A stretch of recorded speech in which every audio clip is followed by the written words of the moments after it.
Ассалаумағалейкум ағайындар, бау-бақша сүйер қауым. Бүгінгі видеомыз қызанақтарды дәрілеу жайлы болады.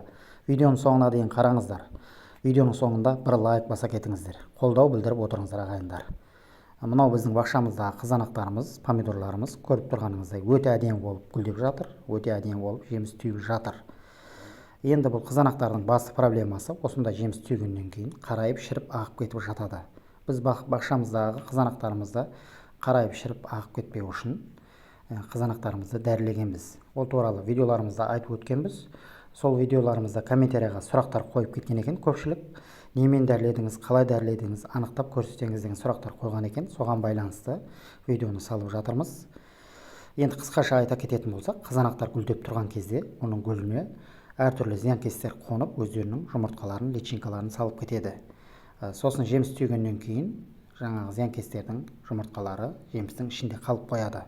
Осындай болып жеміс үлкейгеннен кейін жаңағы личинкаларда үлкейіп, құртқа айналып, жемістердің ішін жеп, соңында шіріп, ағып кетіп, жарамсыз болып қалуына алып келеді.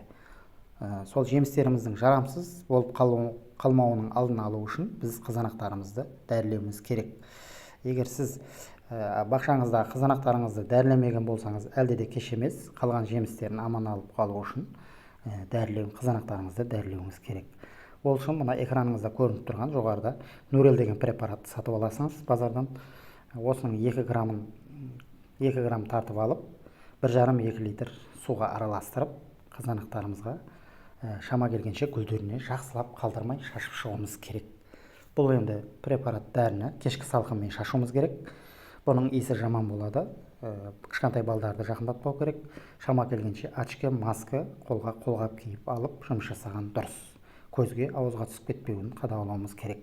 Бұны жақсылап помидорларымызға жақсылап шашып шығуымыз керек. Енді огородыңыздағы, бақшаңыздағы жемістеріңіз көп болса, көбірек қылып жасап алсаңыз болады. 5 литр, мысалға 5 литрға 4-5 грамм қосып араластырып шашсаңыз болады. Жақсылап қалдырмай шашып шығу керек. Шама келгенше гүлдеріне шашу керек.